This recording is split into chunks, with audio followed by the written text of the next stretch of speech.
majestad.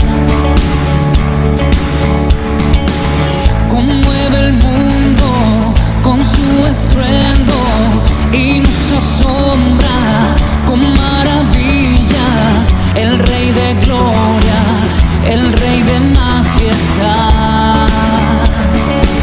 Gracias sublime es, perfecto es tu amor. Tomaste mi lugar, cargaste tú mi cruz, tu vida diste ahí, y ahora libre soy. Oh, Jesús, te adoro por lo que hiciste en mí.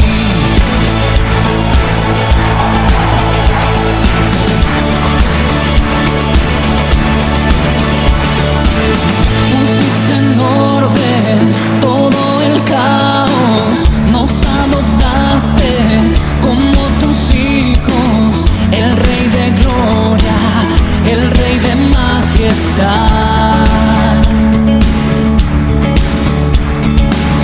El que gobierna con su justicia y resplandece con su belleza. El Rey de gloria, el Rey de majestad. Oh, gracias sublime es, perfecto es tu amor. Tomaste mi lugar, cargaste tú mi cruz, tu vida diste ahí, y ahora libre soy. Oh, Jesús, te adoro por lo que hiciste en mí. Levanta tus manos al Rey. Digno es el Cordero de Dios, digno es el Rey que la muerte venció. Digno es el Cordero de Dios, digno es el Rey que la muerte venció. Digno es el Cordero de Dios, digno es el Rey que la muerte venció. Digno es el Cordero de Dios, digno, digno, digno.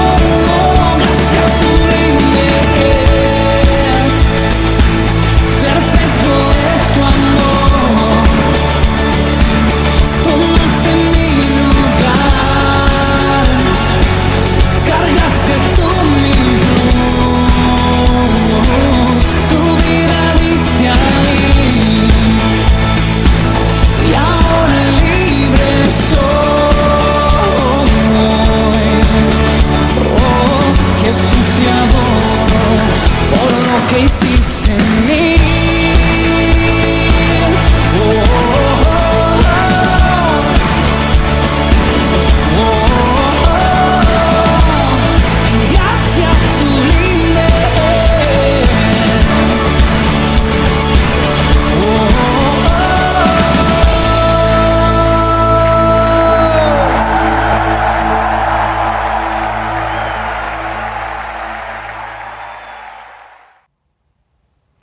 Buenos días hermanos, buenos días hermanas.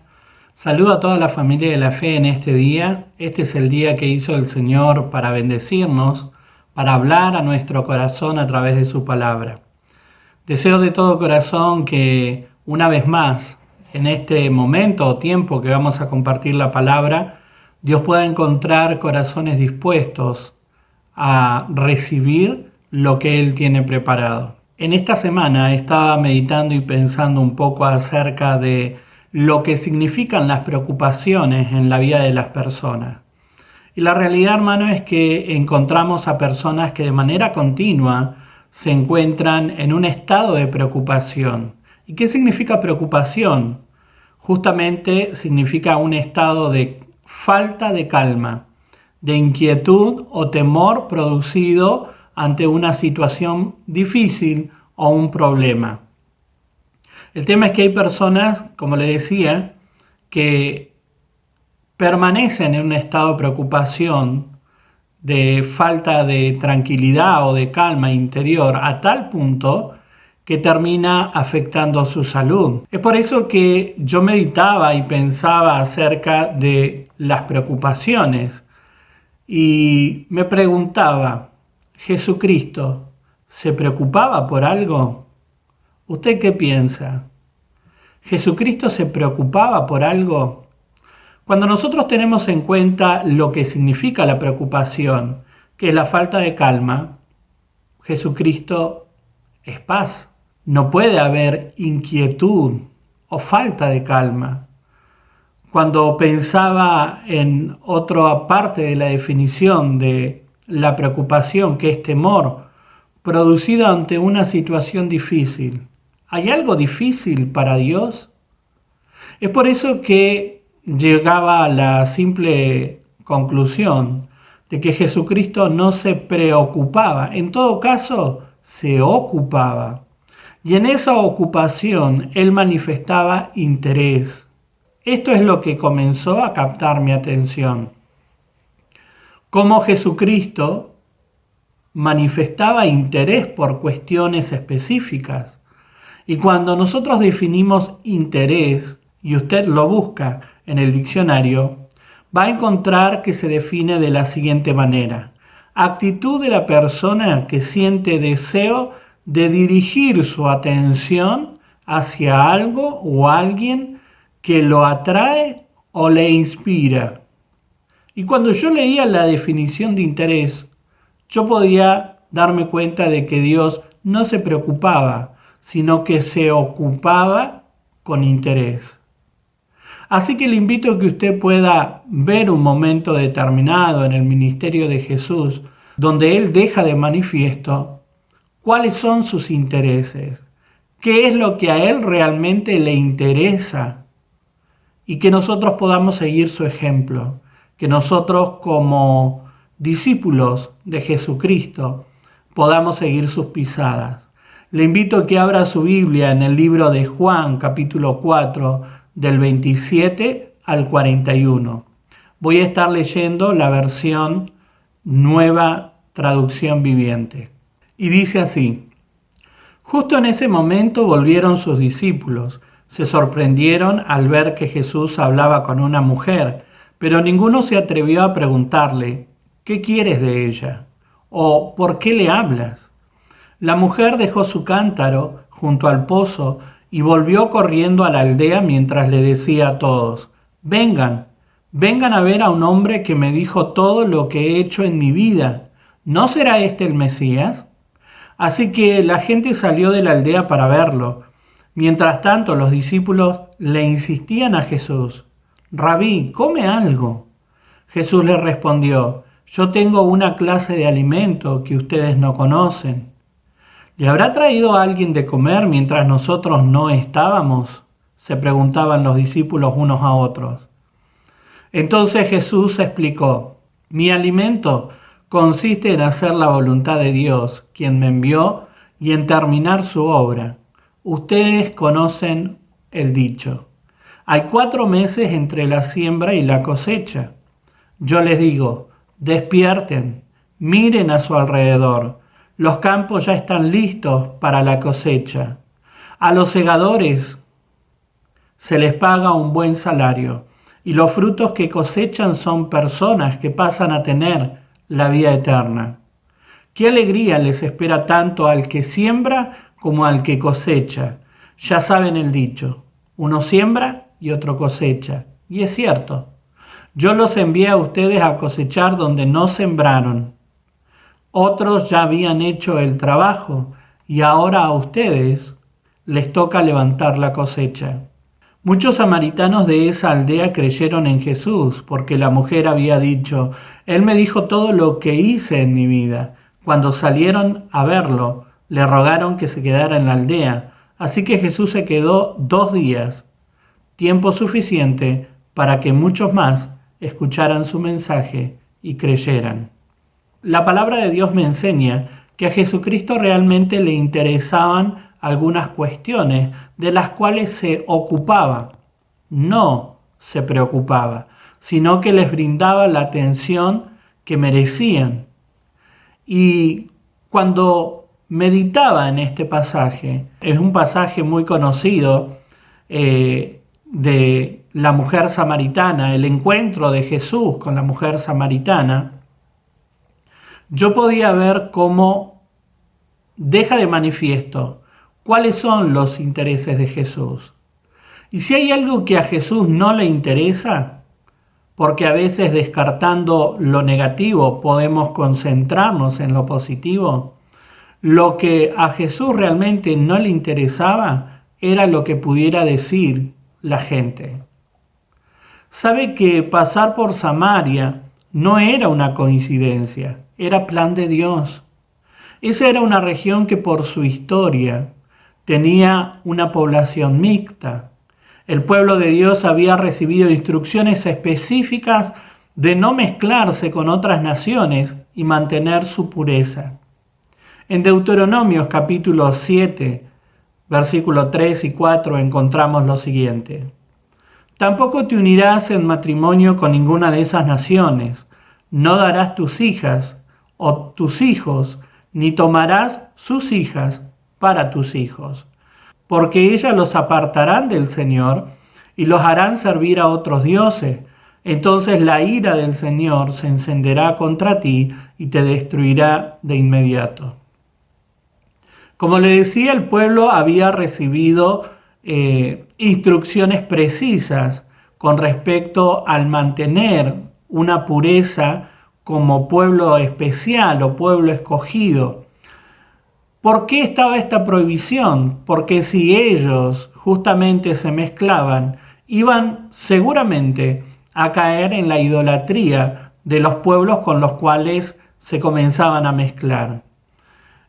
Nosotros vemos a lo largo de la historia posterior que esto justamente ocurrió con aquellos que se mezclaron, terminaron adorando a dioses ajenos. Jesucristo y los discípulos no solo estaban en una tierra donde muchos judíos consideraban casi malditas, sino que además Jesús rompió con los prejuicios de hablar con una mujer de forma pública.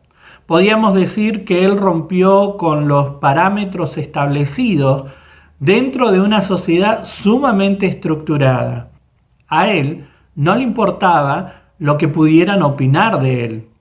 Él encontró en aquel lugar a una mujer necesitada. Él encontró y vio la oportunidad de poder hablar del reino de Dios. Y él aprovechó esa oportunidad. Para él era más importante esa persona que pudiera encontrarse con el Padre o restablecer su comunión con Dios que lo que pudieran decir con respecto a hablarle a una mujer en ese tiempo. A veces somos muy livianos al momento de juzgar algunas cuestiones y a su vez nos comportamos de forma muy parecida a estos judíos con ciertas estructuras mentales. ¿Por qué? Porque nos importa demasiado el que dirán. Nos encontramos en una sociedad que inevitablemente sigue pautas de conducta de la mayoría, donde tal vez no tiene ni siquiera sustento en la palabra de Dios. Estamos hablando de una sociedad que no tiene presente a Dios, pero que sin embargo tienen una forma de proceder. Y esto lo vemos muy claramente en lo que llamamos las tendencias de moda. Cuando nosotros observamos lo que ocurre con las distintas tendencias de moda, por ejemplo, en peinados, en estilo de ropa, estilo de calzado, nosotros vemos cómo la gente comienza a adoptar esas modas, esos estilos, esas formas, porque tranquilamente nosotros podemos vivir totalmente atemporales a lo que pueda llegar a establecer la moda, pero muchas veces nos importa el qué dirán. Y esto a veces hasta se traslada dentro de la iglesia. Y nos importa el qué dirán. Si lo llevamos al terreno de las iglesias, se juzga a las personas por el estilo de vestimenta que se lleva a la iglesia. Así nos encontramos todavía hoy, en pleno siglo XXI, teniendo en cuenta cuáles son los criterios para juzgar algunas cuestiones. Jesucristo estaba totalmente al margen de todo tipo de criterio del qué van a decir. Por eso nosotros vemos en Jesús un modelo a seguir. Por eso nosotros vemos en Jesucristo la forma y la manera en que nosotros debemos de comportarnos. Si a usted en este tiempo le está importando demasiado lo que la gente va a hablar de usted, por su forma de vestir, por su forma de actuar, por si va o no va a la iglesia, por si se comporta de una manera diferente, porque es hijo de Dios, y la verdad es que si le importa tanto el qué van a decir, no está siguiendo la conducta que Jesucristo manifestó. No está entendiendo lo que Jesucristo nos quiso enseñar. A él no le importaba lo que pudiera decir la gente. A veces vivimos como esos judíos carentes de libertad que proporciona la obra del Espíritu Santo. Debemos de seguir el ejemplo de Jesucristo, que fue más allá de lo establecido, como lo protocolarmente correcto. Jesucristo estuvo dispuesto a acercarse a una región rechazada. Estuvo dispuesto a hablar del reino a una mujer de forma pública, pero también estuvo con publicanos, con enfermos que para aquel tiempo eran intocables, como los leprosos. Tomó en sus brazos a niños para bendecirlos, en un tiempo donde tanto la mujer como los niños no se les daba socialmente un valor. Jesucristo no tuvo ningún problema de acercarse, de estar y compartir con ellos. Se interesó por las viudas, los huérfanos, por los extranjeros. Jesucristo realmente es un ejemplo digno de imitar, que a usted y a mí en este tiempo tampoco nos tiene que importar el qué va a decir la gente. A su vez, este pasaje me enseña que a Jesucristo le interesaba cumplir con los planes del Padre. Jesús mismo plantea que para él su verdadero alimento era hacer la voluntad del Padre. Él comprendía que estaba en la tierra por un periodo de tiempo específico para cumplir con una misión, para cumplir con un plan divino. Su interés estaba puesto no en las cosas naturales o terrenales como el comer o el beber. Los discípulos estaban preocupados por qué iba a comer el Señor y qué iban a comer ellos también. Pero Jesucristo no estaba interesado en esto. Él quería hacer la voluntad del Padre. No estaba interesado ni en modas, ni en alcanzar una categoría social. No estaba interesado en llenar su billetera. No estaba interesado en cuestiones naturales, podríamos decir. Su interés estaba puesto en hacer la voluntad de Dios. En Juan 12, 46 al 48 encontramos lo siguiente. Jesucristo dijo: yo, que soy la luz, he venido al mundo para que los que creen en mí no se queden en la oscuridad. Pero a aquel que oye mis palabras y no las obedece, no soy yo quien lo condena, porque yo no vine a condenar al mundo, sino para salvarlo. El que me desprecia y no hace caso de mis palabras, ya tiene quien lo condene. Las palabras que yo he dicho lo condenarán en el día último. Él vino con un objetivo, que era salvar a la humanidad. Él no venía a condenar absolutamente a nadie. Por eso, Samaria no fue casualidad. Él sabía que había gente que necesitaba alcanzar salvación. Es por eso que Samaria era parte de su plan. Entender de que la salvación era para todo el mundo. Era un antecedente que tenía que dejar planteado. Hoy son pocos los cristianos que asumen que vivimos para hacer la voluntad de Dios. los deseos de nuestro Padre. Solo queremos disfrutar de las bendiciones, de la prosperidad económica, de los placeres terrenales que Dios nos pueda permitir alcanzar. Hoy muchos quieren asemejar el favor de Dios en nuestras vidas con el poder estar de vacaciones continuas. La gente lo ve como una tremenda bendición.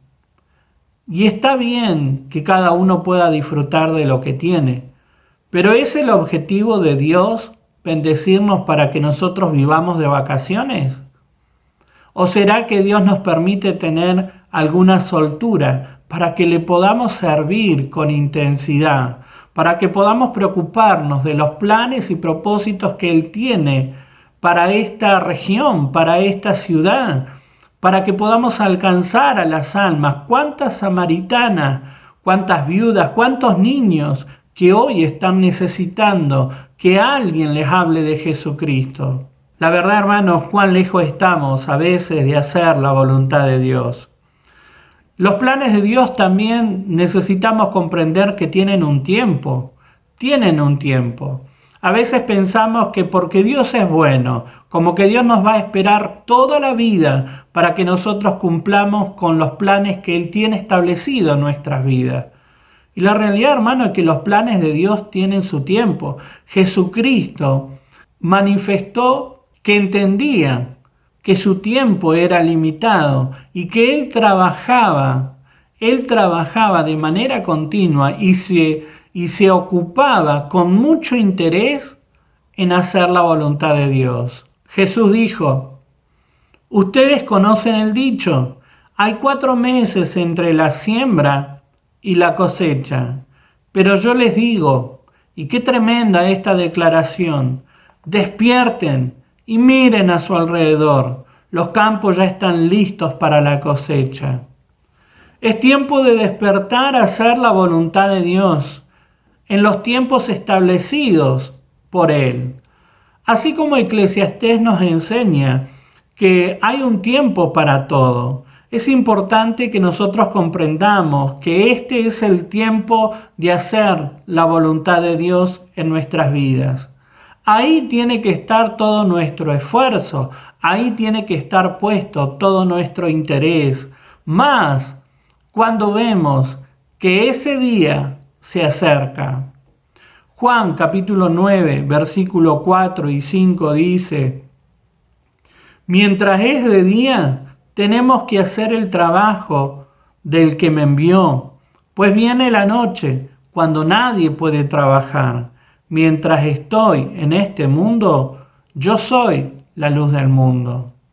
Es por eso que Él trabajaba, Él se interesaba y se ocupaba en hacer la voluntad de Dios, en predicar acerca del reino de Dios que se había acercado a la humanidad, para que todos pudieran restablecer su comunión con el Padre. Este es un tiempo en que nosotros tenemos la oportunidad y el desafío de predicar de Jesucristo para que muchos puedan conocer del Señor, se puedan volver a Jesucristo y puedan volver a tener comunión con el Padre. Este es el tiempo de la cosecha.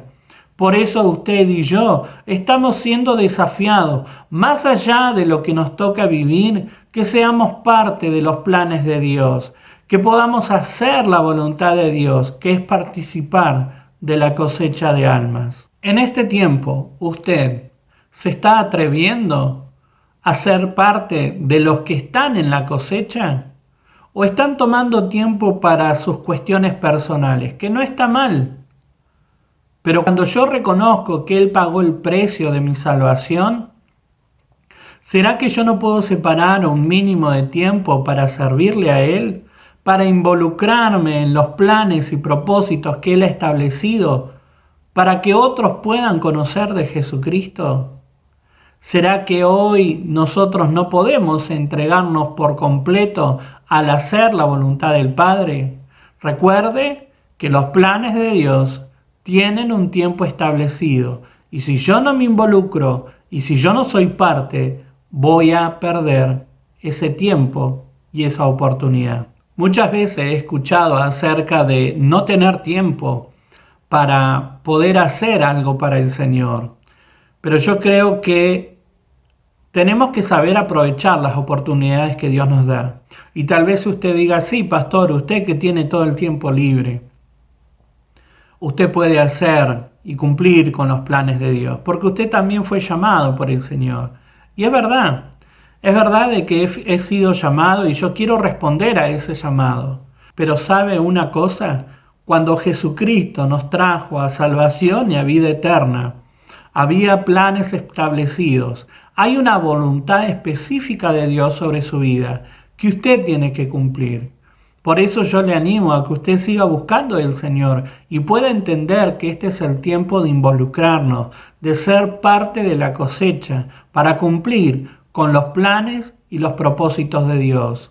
Y lo tercero que yo podía ver también en este pasaje y que me enseñaba a mí en este pasaje, ¿cuáles son los intereses de Jesús?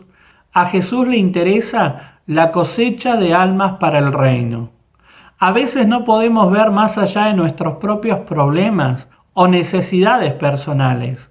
Y si bien Dios desea y quiere responder a cada una de nuestras necesidades, no podemos estar solamente encerrados en nuestra burbuja personal y trayendo a Dios a nuestras vidas para que actúe solo para resolver nuestros problemas. Dios quiere que podamos ir más allá de todo esto, más allá de las situaciones que nos toque vivir, que nosotros podamos involucrarnos en la cosecha de almas. Para poder ver la cosecha lista, debemos de levantar nuestra mirada, ver la realidad de otras personas, los que están sin Cristo, padeciendo una vida de miseria espiritual. ¿Sabe por qué a veces no podemos terminar de ver la cosecha lista? Porque no podemos sacar nuestra mirada de nuestros propios problemas. Y permítame decirle algo, yo no subestimo su problema, ni considero que su problema no sea importante para Dios. Pero hay momentos donde yo tengo que ir más allá de mis problemas personales y tengo que entender de que el poder de Dios está dispuesto no solamente para resolver mis problemas, sino para poder llegar a aquellas personas que se encuentran en necesidad. Que nosotros podamos ser parte de la cosecha de almas de este último tiempo. Somos desafiados y Dios desea que nos esforcemos en este terreno, que nosotros podamos hablar de Jesucristo, que podamos predicar acerca de la verdad en Jesucristo, que solo en Jesucristo hay salvación y vida eterna. Algunos lo van a entender, algunos lo van a aceptar, algunos lo van a rechazar, pero nuestro deber es seguir trabajando en la cosecha de almas. Jesús estuvo dispuesto a ir por aquellos que a nadie le interesaba. A nadie le interesaba tratar con los samaritanos, pero sin embargo, para Jesús fue tan importante que fue parte de su agenda personal. Fue parte de su gira, de poder pasar por aquel lugar. Esta mujer no tenía una buena vida, no tenía una vida de pureza, podríamos decir. Pero sin embargo para Jesús era importante. Y nosotros tenemos que seguir el ejemplo de Jesucristo. Y tenemos que ir a aquellas personas que se encuentran realmente en necesidad. Ir a los pobres, ir a los enfermos, ir a las viudas, ir a los niños, a las mujeres de mala vida, a todos los que se han apartado del camino de la fe verdadera. Hay algunos que se van a volver a encontrar con Jesucristo. Su fe dañada va a ser sanada. Otros se van a encontrar por primera vez con Jesucristo.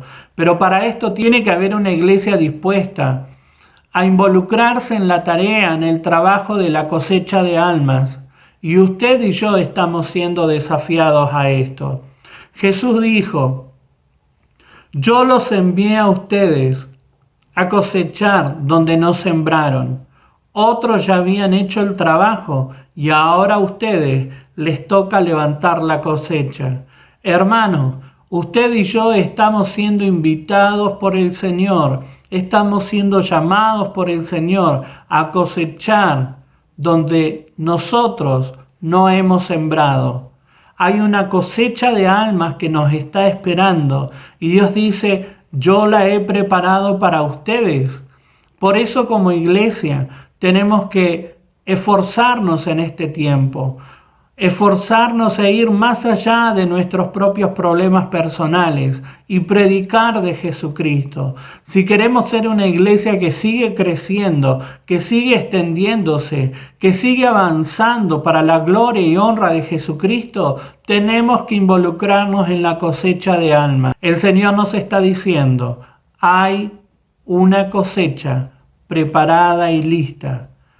Y Él sigue buscando obreros. Él sigue buscando obreros para la mies. Es de vital importancia que comprendamos que hemos sido llamados a la cosecha de almas de este tiempo. Cosecharemos en lugares donde nunca hemos sembrado, en lugares donde otros trabajaron la tierra, cuidaron los sembradíos, y hoy nosotros tenemos el tremendo privilegio de levantar la cosecha. ¿Estamos dispuestos a ser parte de la gran cosecha de almas de este último tiempo? ¿Le interesa a usted ser parte o le da lo mismo? ¿Le interesa o tiene cosas más importantes de que ocuparse? La palabra me muestra y me deja definido con claridad cuáles eran los intereses de Jesús. ¿Son los intereses de Jesús hoy mis intereses? Colosenses capítulo 3, versículo 23 y 24 dice, cuando hagan cualquier trabajo, háganlo de corazón, como si estuvieran trabajando para el Señor y no para los seres humanos. Recuerden que ustedes van a recibir la recompensa del Señor, la recompensa que les prometió a su pueblo, pues ustedes sirven a Cristo el Señor. Y Proverbios capítulo 10, versículo 5 nos deja una gran enseñanza. El joven sabio cosecha en el verano, pero el que se duerme durante la siega es una vergüenza.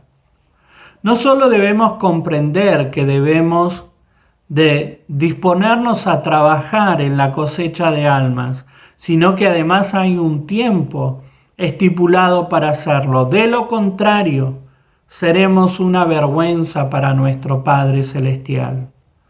Yo no sé cómo usted quiere vivir su vida y cómo quiere presentarse delante del Padre.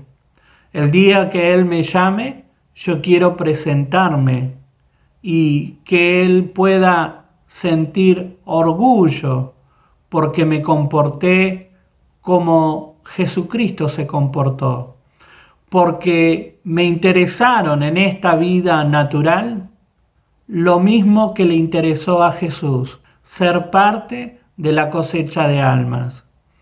Yo no sé cuál es la decisión que usted quiere tomar. Yo deseo trabajar en mi vida el que la cosecha de almas realmente sea importante para mí, como lo fue para Jesús. A muchos quizás le puede llegar a costar el tema de hablar públicamente de su fe, pero nos encontramos en tiempos decisivos y el tiempo se está acabando. Yo deseo de todo corazón que usted pueda ser parte de aquellos que se puedan presentar con la frente en alto delante del Señor, diciendo, Señor, en lo poco traté de serte fiel. Yo no sé cuál es la decisión que usted puede llegar a tomar en este tiempo, pero deseo de todo corazón que usted sea parte de los que están interesados en la cosecha de almas. ¿Qué le parece si oramos en este día y le pedimos al Señor que pueda sellar esta palabra en nuestro corazón y que este sea un tiempo en que nosotros podamos involucrarnos en la gran cosecha de alma de los últimos tiempos? Padre, en el nombre de Jesús, te doy gracias por este día, gracias por esta oportunidad que podemos escuchar tu palabra. Gracias por el privilegio de poder predicar tu palabra. Ruego tu bendición, Señor, sobre cada uno de los que está escuchando, Señor, este mensaje, que puedan experimentar un toque de tu presencia, que puedan ser inspirados, Señor, por tu Espíritu Santo, Señor, para levantarse y predicar, hablar de Jesucristo y ser parte de la cosecha de almas que tú tienes preparado para este tiempo. Te damos gracias, Señor, por el tremendo privilegio que tú nos das. Gracias por tu fidelidad, por tu amor. Gracias porque podemos ir más allá de nuestras circunstancias, de nuestros problemas personales. Queremos ser parte, Señor. Por eso, Señor amado, te alabamos, te bendecimos, te damos gracias por la oportunidad que nos das, Señor. Que podamos comprender realmente que este es el tiempo, Señor, de la gran cosecha de almas. Alabo y bendigo tu nombre y te doy gracias por cada uno de mis hermanos que está tomando su lugar dentro de tu obra, Señor. Gracias, Padre Santo, por todo lo que estás haciendo y lo que harás de aquí en adelante, por las puertas de bendición que tú estarás abriendo en este tiempo en favor de tu iglesia. En el nombre de Jesús, toda gloria y honra solo para ti, Señor. Gracias, Padre Santo. Amén y amén. De todo corazón, hermanos, deseo que usted también pueda ser parte en este tiempo de la obra de Dios en esta ciudad y que podamos involucrarnos en la gran cosecha de almas que Dios tiene preparado. Que el Señor les bendiga. Quien rompe el poder del pecado, su amor es fuerte y poderoso, el Rey de gloria, el Rey de majestad. Conmueve el mundo con su estruendo y nos asombra con maravillas. El Rey de gloria, el Rey de majestad. Gracias sublime es, perfecto es tu amor. Tomaste mi lugar, cargaste tú mi cruz, tu vida diste ahí, y ahora libre soy. Oh, Jesús, te adoro por lo que hiciste en mí.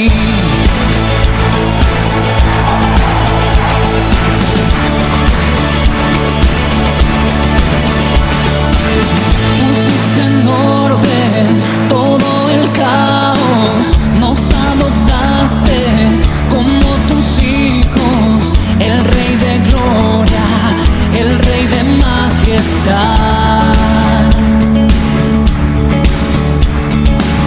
El que gobierna con su justicia y resplandece con su belleza, el Rey de gloria, el Rey de majestad. Oh, gracias sublime es, perfecto es tu amor. Tomaste mi lugar, cargaste tú mi cruz, tu vida diste ahí, y ahora libre soy.